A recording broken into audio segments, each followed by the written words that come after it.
Live from the Washington, D.C. area, it's the Inside Scoop, Emerald Planet. All the ecology news that our viewers want to know. Now, here's your host, Executive Director of the Emerald Planet, Dr. Sam Lee Hancock. Hello and welcome to the Emerald Planet as we come to you from Washington, D.C. in the United States as we look around the globe for the 1,000 best practices, the technologies, the services, and the products that are making a difference as we move through the 21st century. One of the challenges that we have as the Earth moves from 7 billion to 9 billion people by 2050 is how we're going to provide the food, the fuel, and the fiber for all of these human beings. And more than that is how we're going to provide the food, the fuel, and the fiber in a way that actually enhances their quality of life and not degrades their quality of life. And we have a number of people saying that we need to do this at the local level. We need to create green jobs that's producing food within the area and do it organically so that we're using less of the fossil fuels for producing fertilizers, insecticides, pesticides, and we're providing the food all organically. We have a gentleman who's a true expert at that. Sitting beside me is Nicholas Charles Nick Maravel, who is the president of Nick's Organic Farm. And also, he's a very important gentleman because he's a member of the United States Department of Agriculture National Organic Standards Board. You're a very important guy, Mr. Nick. Well, thank you. I don't see it quite that way, but I appreciate the act. And I know you like to say, hey, I'm just an old farm boy, that's right. You're doing good for the world, and we appreciate it. Thank you. Thank you. Glad to have you with us. We know that the Nick's Organic Farm is quite famous in the Washington, D.C. area.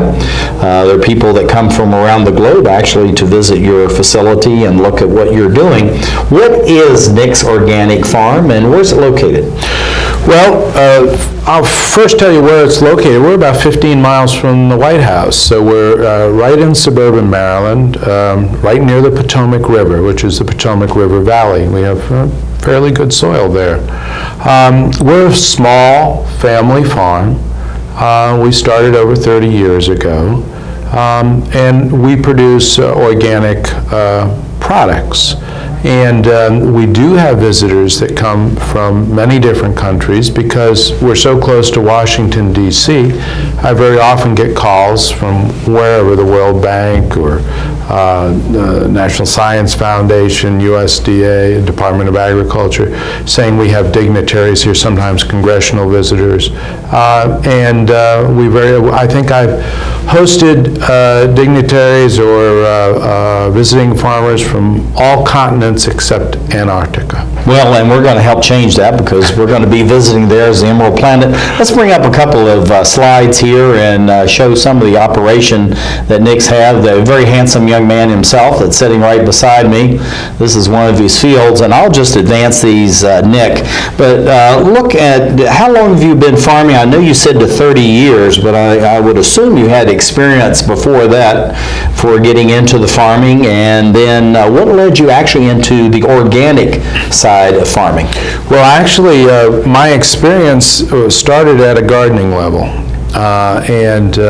What led me, I always had a garden as a young boy, and my father grew up on a farm. We always had a compost pile, and we always tended the soil, and we raised in our backyard much of the food that we ate all summer long, and then my mother would preserve that food, and we would eat that food during the non-growing season in the wintertime. Well, this is one of the things that Will Allen, I know you know, yes, Will Allen from Milwaukee, and one of the things he says about urban farming, urban gardening, of course you've now moved out to the countryside, is that the first thing we have to do is actually grow soil. It's been so long since many of the acreage, within cities and the surrounding suburbs have actually had any kind of farming operation, even gardening. And he says we need to grow soil. And this is what the compost is all about, as I understand it. And you're actually doing this on your farm. We do some composting. Most of our composting is different than Will Allen's in that we are doing what would be considered sheet composting. We're growing the compostable material right on the field and either turning it into the soil when it's green, which is called green manure, or when it's brown, let's say after you've harvested your wheat, you have all your wheat straw, or in our case we harvest barley and corn and soybeans, and the stalks are brown at that point, and that's called brown manure, and that's incorporated into the soil. So are you actually plowing that in, or are you on a no-till basis as far as your farming? Our farm does both. Virtually all of my equipment is no-till equipment, and so it can either do it as a no-till operation or as with what is called primary and secondary tillage or conventional tillage. I use plowing and disking. Right, and actually right now we do not do very much plowing, either with a traditional moldboard plow or very much with a chisel plow, which is a different type of plow. We primarily use the disking method, and we are into what is called shallow tillage. We want to preserve as much of the organic matter as possible in the soil. We want to fix that carbon that's creating the greenhouse gases. Exactly. We want to store that in the soil where it does great benefit for everybody on the planet and take it out of the greenhouse effect. And if you till too deeply, you're disturbing the soil and adding oxygen, and you're actually increasing the rate of decomposition of the organic matter. So we like to till more on a shallow level so that we can build soil up through the soil horizon, not just on the surface, but lower down as well. And that's very valuable for storing nutrients, for storing your carbon in the soil. Keeping the water in the soil as well. It builds a reservoir for water. In dry years, we are always above the county average because of our practices. Now, looking at the difference between organic farming and conventional, so you have this low impact as far as the fields, you're trying to retain the water, use all the organic material and put it back into the soil. Are there any other practices that you're using as far as crop rotation or varying the types of crops? Exactly. We have anywhere from a 5 to a 12-year crop rotation, which would be seen as a long rotation in most agricultural systems.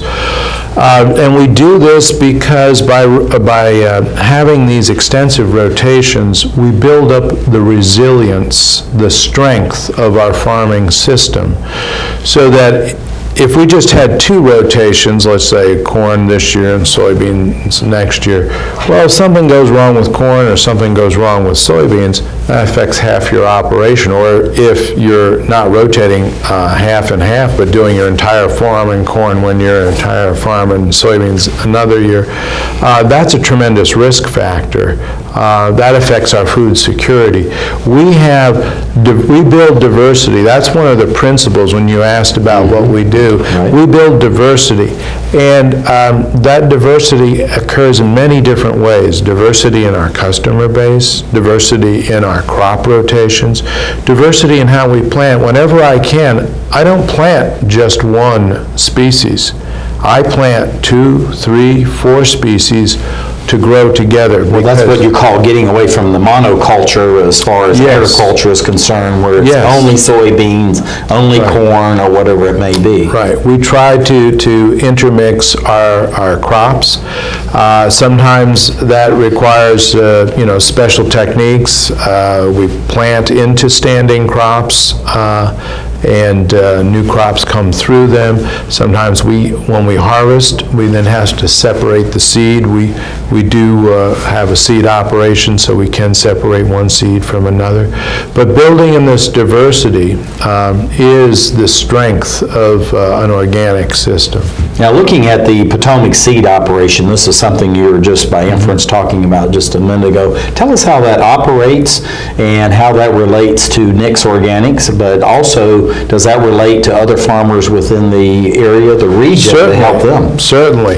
We try to preserve the diversity of our germplasm, of our seed stock, so that in the event that we face, and it's not in the event, but as we face changes, global climate change, a new pest or disease coming in from a foreign land, etc., we have the resources to go back and find the DNA, the germplasm, that we will need to breed crops which are suited to the local area and which are very well adapted to resist adverse conditions, whether that be heat or drought or pestilence. Now, Nick, is this something that you're doing yourself? Are you working with the Land-Grant University of Maryland, or other research institutes? Well, sort of all of the above, yes. One of the things That's called diversity. Yes, yeah, exactly.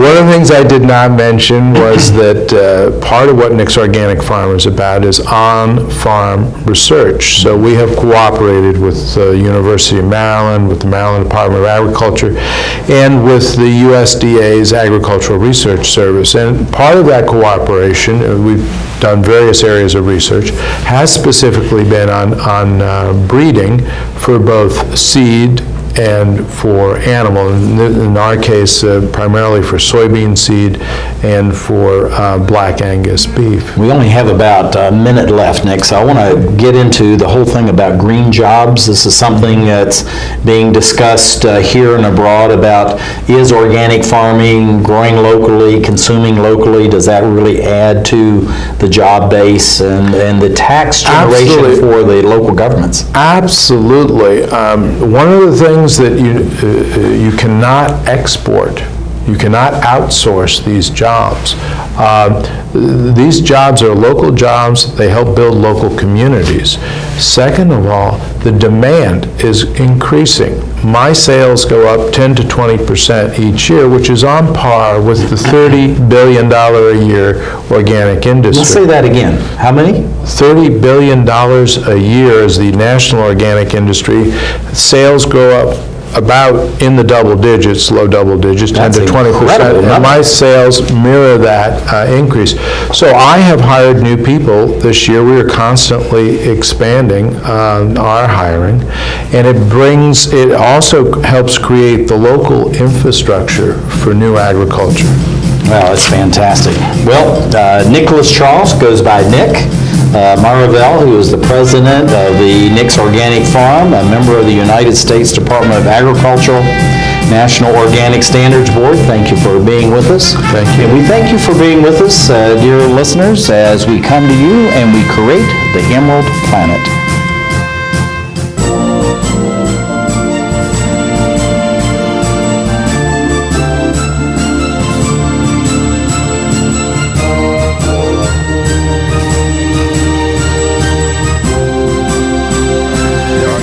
Things you can do to catch up. Oh, that is good news. Like getting out from underneath past debt. And don't get wrapped up with high-interest credit cards. Get you some eyes. Be diversified with your investments. Don't put all your eggs in one basket. Your financial goals are not out of reach. The choice is clear. For a happy ending, choose to save.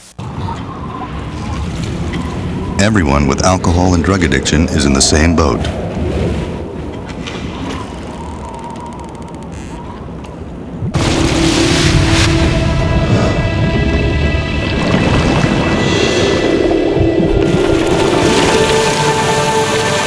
With treatment, you can find solid ground.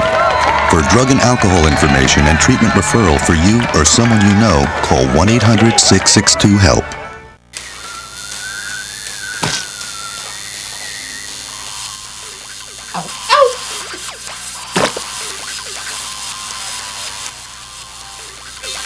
Dude, are you sure you want this tattoo? Because just do it.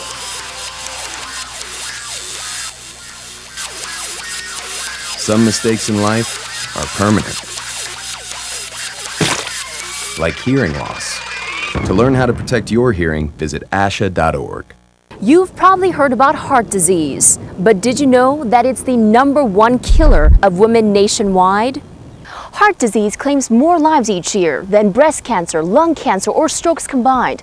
But there are steps you can take to protect yourself against it. For more information on how you can prevent heart disease, contact your local American Heart Association or visit their website at www.americanheart.org.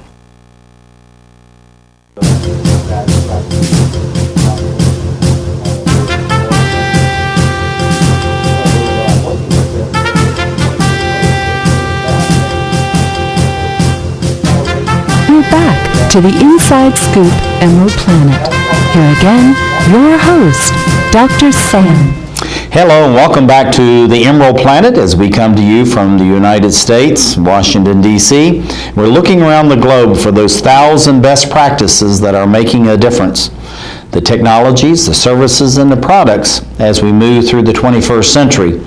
One of those challenges that we have are how are we going to continue to feed an increasing level of appetite for meats, grains, vegetables, herbs, and fruits that make up the daily diet. As many people know, in the developing world, the increase as far as meat and the nuts are going up at exponential rate, and in many of the developed nations are actually going the opposite direction, where you have more fruits, vegetables, and legumes are in the diet. And so how do we bring this balance so that people in developing nations feel like that they're part of the world community, and at the same time we can provide adequate food, fuel, and fiber for them? We have 3 women actually here with us. We have one going to be joining us by telephone, and right beside me is Sophia Amy Maravel. She's the education coordinator. Dia Keene, who is a farm manager, and Sarah Shore, who is a project coordinator for what's called the Brickyard Educational Farm. These young ladies are actually very busy, and so Sophia, we're going to start off with you, and tell us, what is the Brickyard Educational Farm? Brickyard Educational Farm is a non-profit located inside of Nick's Organic Farm. I thought all farming operations were non-profit. I was raised on one, and that's what my dad used to say every day. What do you mean non-profit? This is a non-profit. Yeah, we're legally a non-profit. And we host a lot of farm-to-school programs for K through 8 and high schoolers as well, to come and learn where their food comes from and really dig their hands into the soil and learn about local, organic, healthy food. Yeah, and actually we have these young farmers standing in front of these tractors, and it's probably the first time they've seen this type of equipment. We're going to leave this particular slide up. But looking at it, Sarah, I really like this, the other part of the title as far as where you are, and this is all about the fact of it was Farm to School Hub. Farm to School Hub, and this is something that I find very intriguing, because what you're saying is that the farm is actually the focal point, and then you're reaching out to the schools within that area, and this is actually a very new way of looking at providing this kind of information and education to young people. So how does this Farm to School Hub work actually? Yeah, so we host all sorts of groups: Girl Scouts, Boy Scouts, public school kids, camps, private school kids, and they come with their classes or their club to learn about local sustainable agriculture, and they get exposed to the plant life cycle, composting, how the animals play a role on the farm, and really get exposed to the food that they're then eating. So it really connects kids with the food, local and sustainable food, and where it comes from. Well, this whole, the essence of this particular program we have going is sustainable nutrition, and that's something that's very important, Sophia, and this is something that you know, and actually in your family you've been at for well over 30 years, correct? Well, I'm only 24, but your family. Yes, my family has been over at it for a little bit longer than that even, yeah.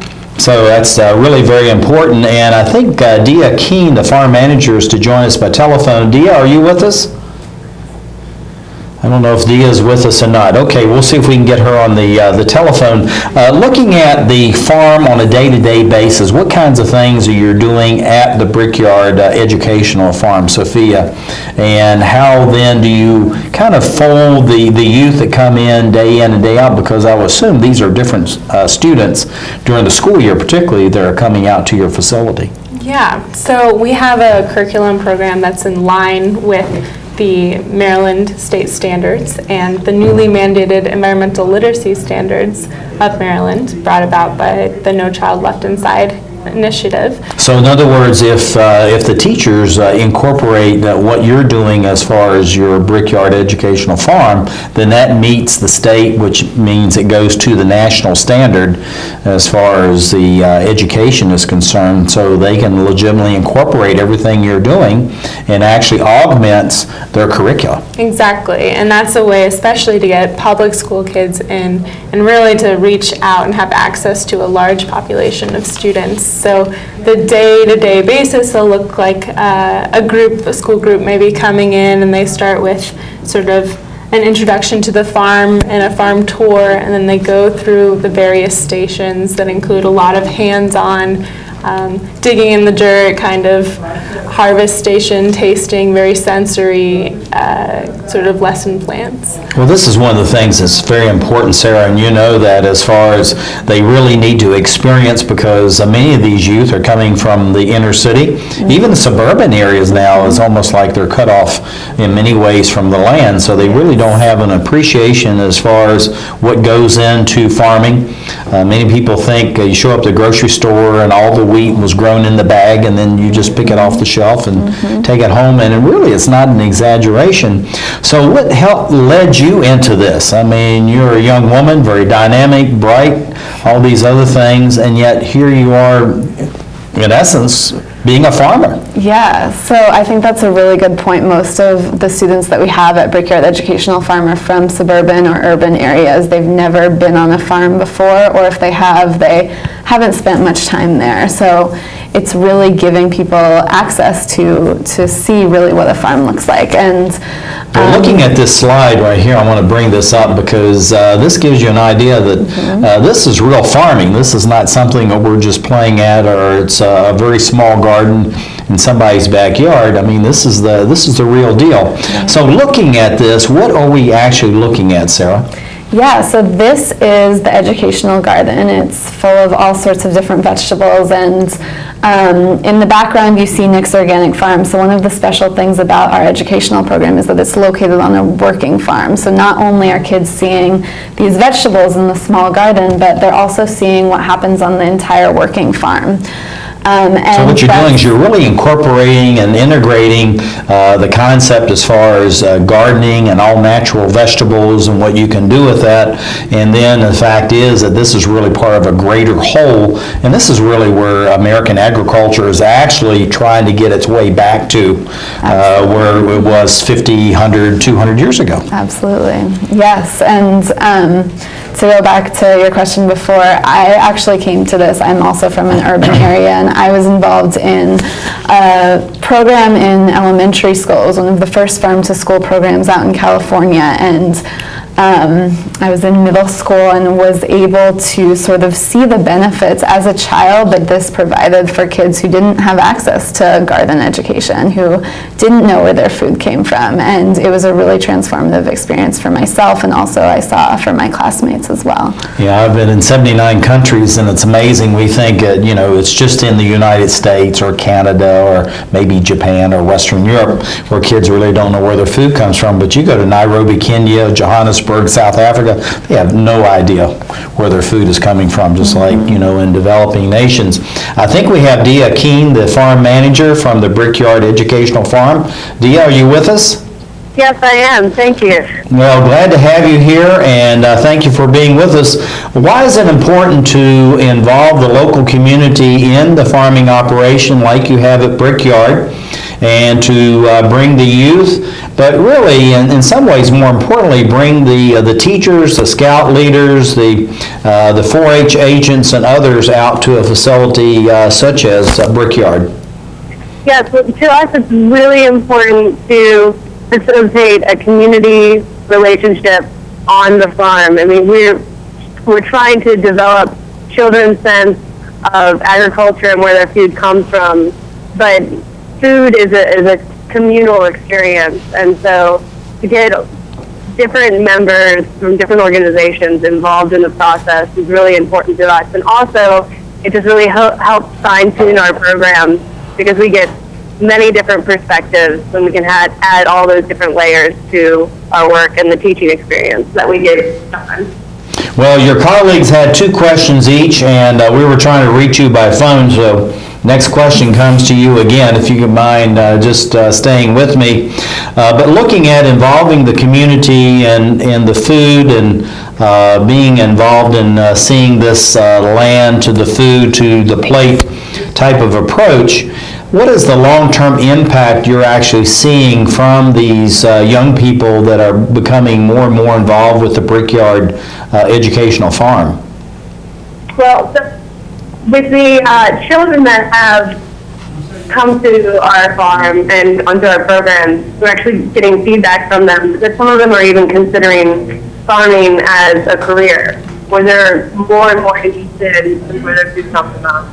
And then the youth that are involved in the program, whether through volunteering or teaching, and some of our interns and apprentices have also shown interest in pursuing this as a career, agricultural education. And so we're kind of spreading this web of agroeducation throughout the larger community.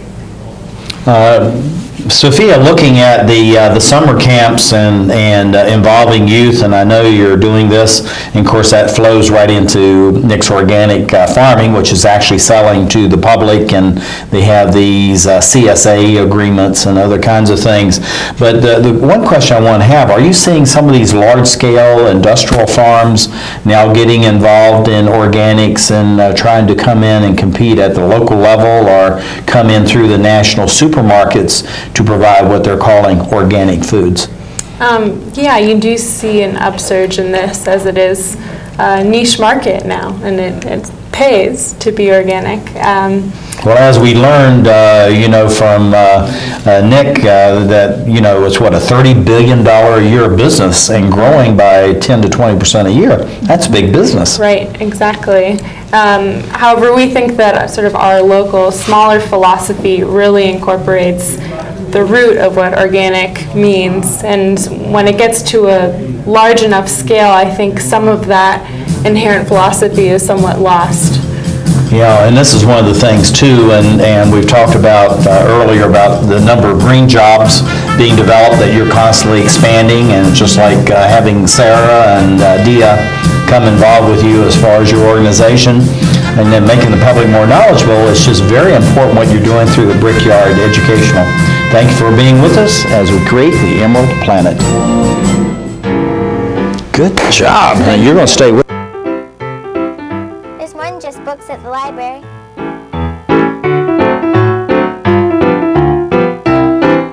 There's more than just books at the library. Excuse me. There's more than just books at the library.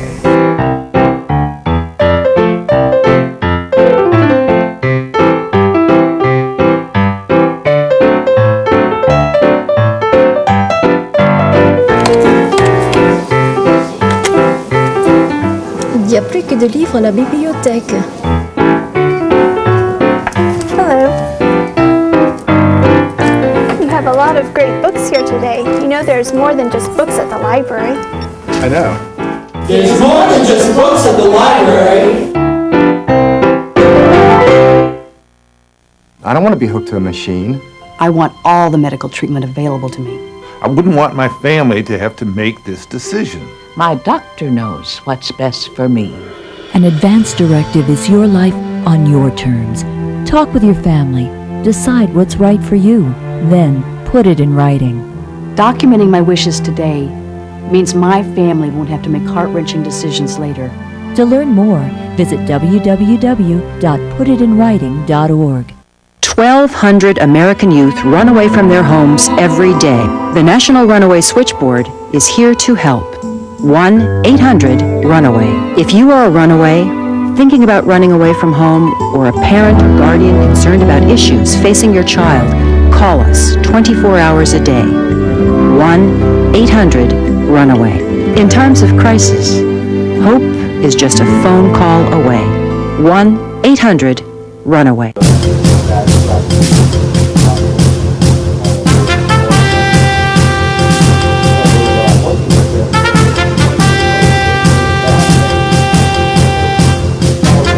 We're back to the Inside Scoop Emerald Planet. Here again, your host, Dr. Sam. Hello and welcome to the Emerald Planet, coming to you from Washington, D.C. in the United States as we look around the globe in 143 different nations, looking at a way that we can actually link people to the technologies, the services, and the products that will make a difference in their lives. As we know, as we move from 7 billion to 9 billion souls on the planet, we really need to look at how we can actually increase and enhance the quality of life and not look at we need to actually downgrade the quality of life for all these new people that are coming on the earth.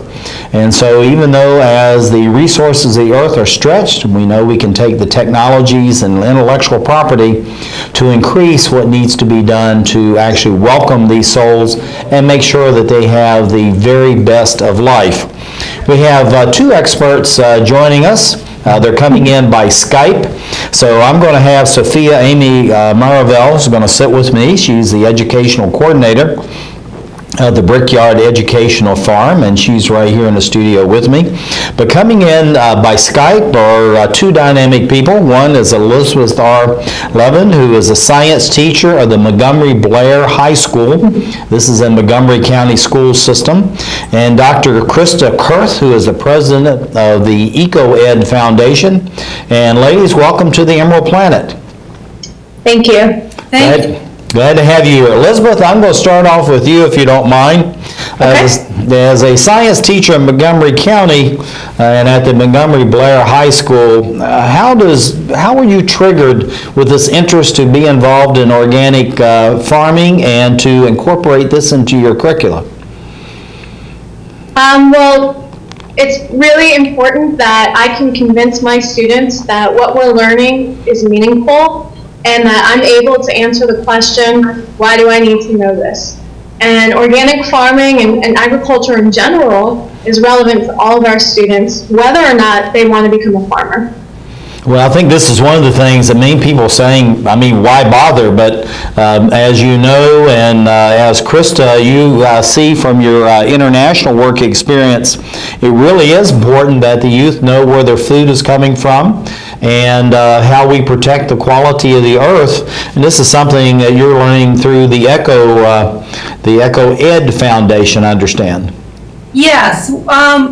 Our focus is on conservation and preservation and education in the Bahamas. And we've been supporting an organization called Andros Nature Conservancy and Trust that provides education and has worked with the Bahamian government and the Nature Conservancy to create a national park there and to work with the students there to learn about the marine environment and why they need to protect it for future food sources. Well, this is the whole thing about, we think of the marine and, small island nations, but it's really as if you protect the water, then you're addressing air and soil quality. If you take care of the soil, then you're taking care of the air and water quality. And it's something that, Elizabeth, you're learning and teaching through your curricula at the Montgomery Blair High School, is how all these are interrelated, interdependent, and they really need to know the cycle of life and the whole cycle of the environment. So how do you incorporate, the experiences, say, as the Brickyard Educational Farm into the curricula in the classroom itself, not just leaving and going out? But that's something that as a teacher we struggle with because it's not always, we don't always have the time to veer from what we're supposed to teach to really incorporate those lessons. And so I learned from Sophia and from Nick, I learned how you can pull a clover or a legume from the ground and you can open up the nodules and you can see at what point these plants are in the nitrogen fixation process. And so I can take the periodic table and I can teach the kids about nitrogen and phosphorus and potassium, but then when I have this example where they can really see it and they can feel it, I think the students really learn it for life. Well, Krista, as far as, I know that you're very much involved as far as organic foods are concerned. This is something that you're doing through your foundation, but just what is a CSA? You hear this now as far as modern jargon, and just like acronyms in Washington, D.C. and most capital cities of the globe, what is a CSA and why do you actually participate in one? Well, a CSA, the acronym stands for Community Supported Agriculture, and it's actually a great way that members of the community can support farmers. What you do is at the beginning of the season, you sign up and you pay a certain amount that you agree upon with the farmer, and then so they get the money they need to do all the seed sowing and to make the farm happen, and then you get weekly shares of vegetables that are grown on the farm, and if the farmer does well, then you get a great share, and if for some reason because of weather the harvest is not so good, then you share in the risk with the farmer. Well, this is really having this cause and effect relationship between, again, Mother Nature and the land and the farmer's hard work and good nature. But at the same time, you're going in to support the entire environment, not just the vegetables and maybe even the meats that you're getting from the CSA. Is that correct? Yes, I mean, part of the reason, most of the CSAs are farmers who use sustainable practices. So by supporting farmers who use sustainable practices, you're helping the whole environment. Now, Elizabeth, looking at sustainable agriculture, this is a term that's bandied about. It's kind of like with the CSAs, but it's not really actually defined very well. So if you could, how would you define sustainable agriculture? And then how have you actually been able to infuse that into the curricula that you have at Montgomery Blair High School? Well, Sam, you had mentioned that in our lifetimes, our planet is going to reach 9 billion. But if you look at how much land this earth has to grow our food and our animals that we eat, it's not getting any bigger. And in fact, the percentage is getting smaller with our choices. And so to me, sustainable agriculture is about making choices for not just our generation, but for the future to ensure that everybody can eat.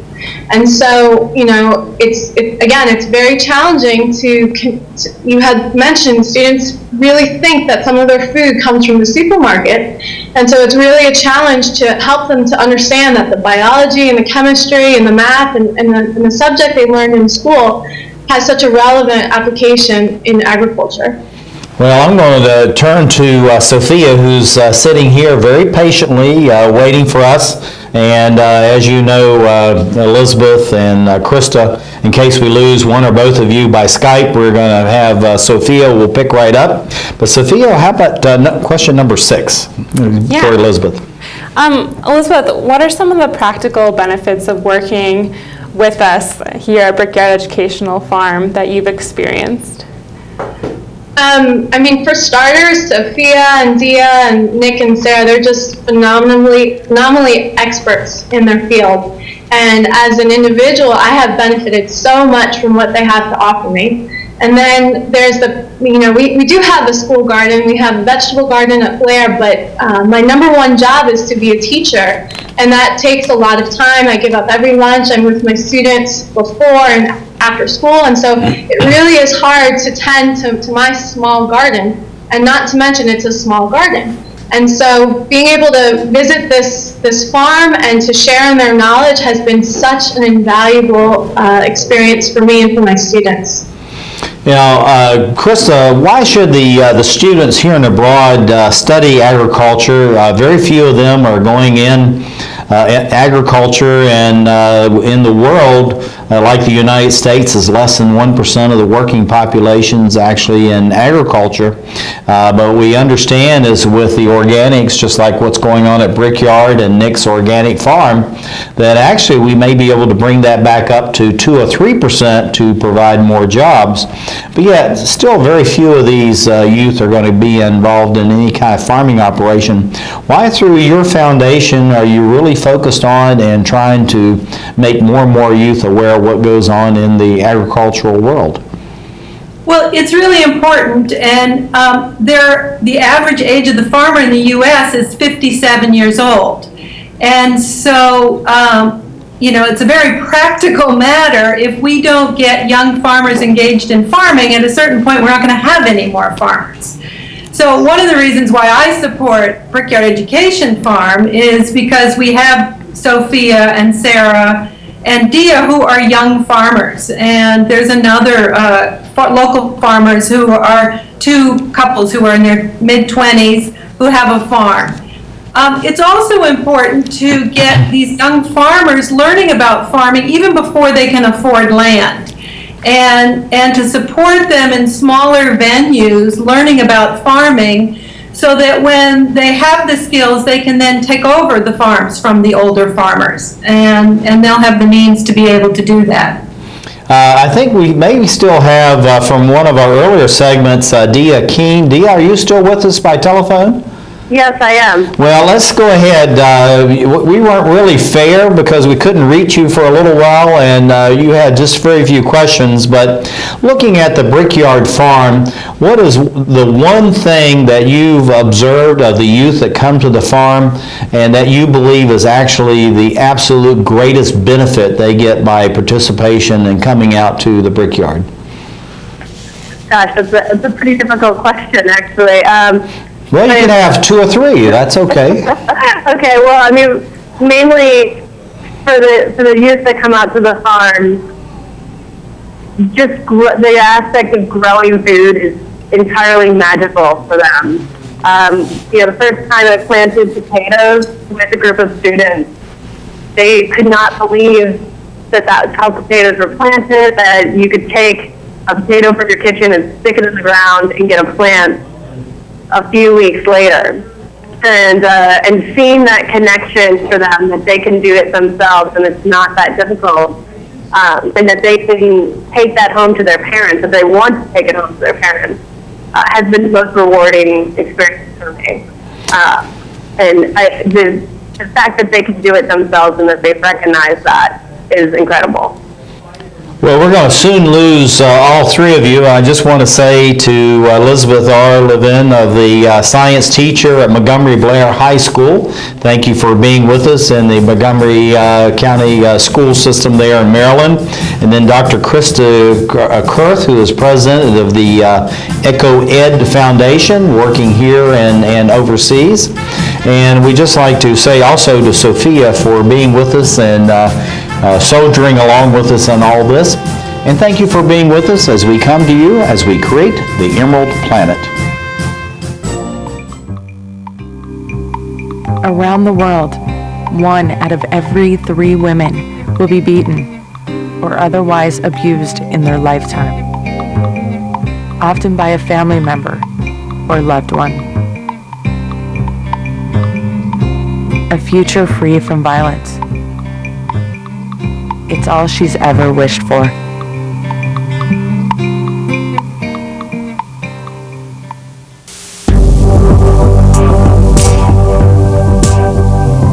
Did you know you have the power to stop children from joining gangs?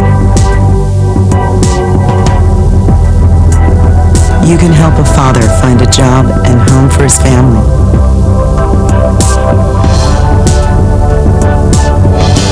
You can assist a woman who can't afford the medicine she needs to live and the home she can't live without. You can choose to make a difference in our community. Support Volunteers of America, and you can help improve the lives of nearly 2 million Americans each year. with programs and services that help individuals and families overcome their challenges to become as independent as possible.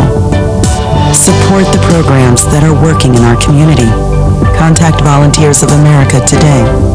Call 1-800-899-0089. For some folks, saving for the future is easy, but for you, it might take a little more effort. Saving for your future is your responsibility, and there's a lot to save for. I never thought of that. Like your child's education, perhaps uncovered medical expenses, or just to be sure you can live the way you want when you retire. The time is now to save for tomorrow. Save now or work forever. The choice is yours. Choose to save.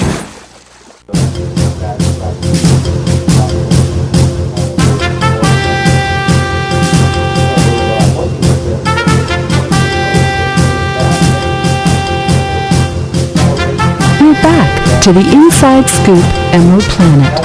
Here again, your host, Dr. Sam.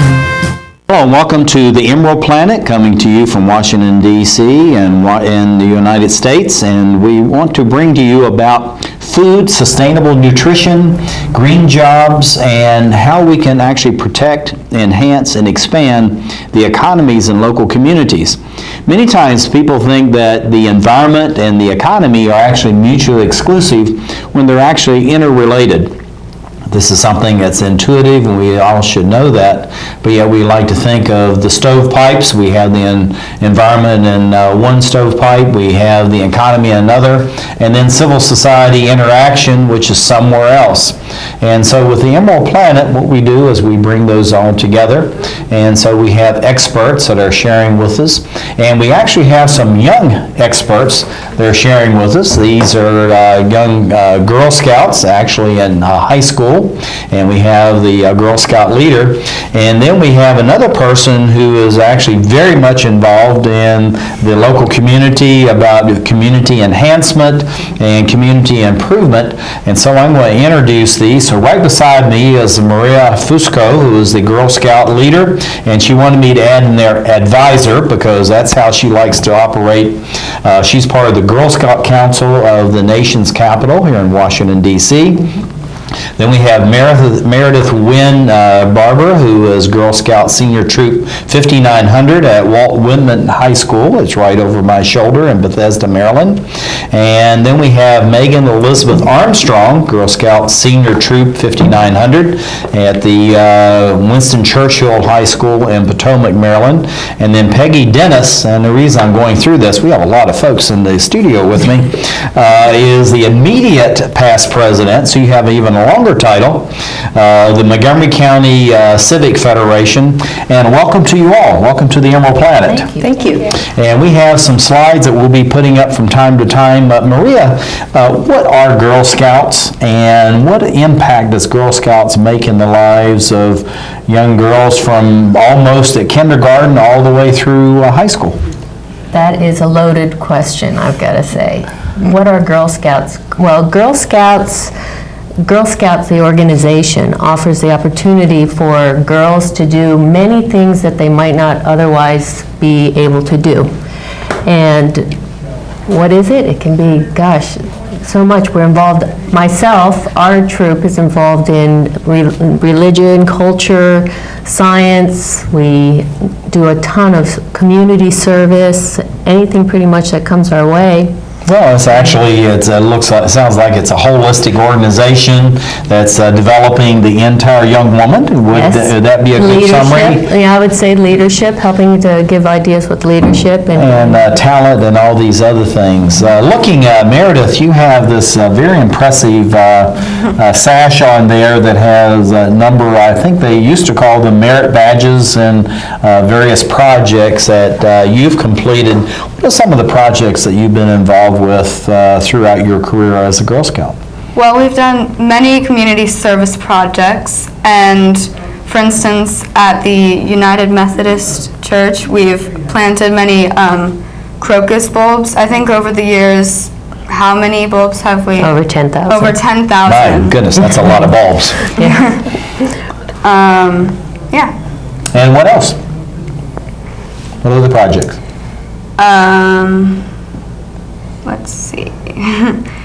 Well, we go to the Brickyard farm a lot, and we help them harvest. Once we harvested the snow peas, and I tried them, and they were plump and juicy, and they tasted so different than the ones from the grocery store. Now, Megan, looking at your impressive sash that you have there, you've been involved in a number of things, but not to be stereotypical, but I know as far as the agricultural aspect, which is the growing the food and conservation, forestry, also there's cooking and other kinds of things that are involved in this. But what I want to get at is this land to the crop to the plate. What have you learned through the Brickyard Educational Farm that draws this this continuous chain, and has that made a difference in how you view just your own life?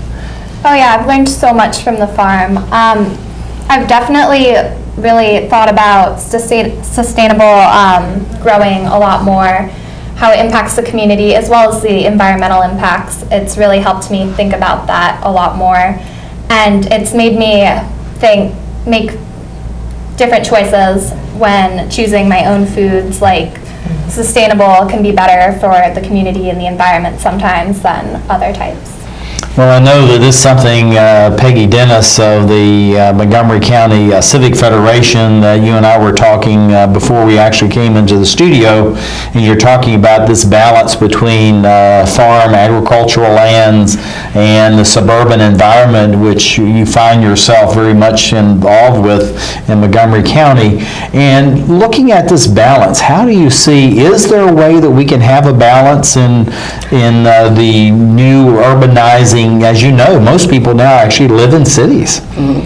Well, in Montgomery County, we're very lucky to have the Agriculture Reserve, but more important to that, I think, as one of our missions of trying to not just protect and preserve the quality of life in the county, we'd like to see it actually improved.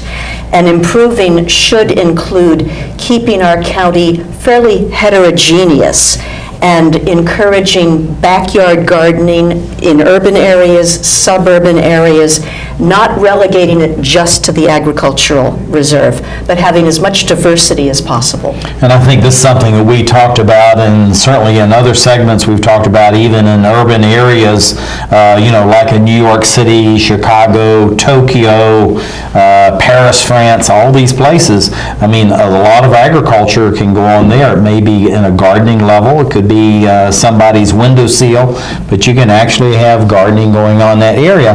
But Maria, looking at your involvement, when I started talking with you on the phone, I mean, you're just so excited in all directions simultaneously. I am all. And what actually led you into looking at agriculture and farming as far as your young women are concerned? Well, actually, that, funny enough, was fluke of flukes. This is something that the whole Girl Scout organization is getting involved in. Well, the whole of the United States and the world actually is getting involved in green and growing.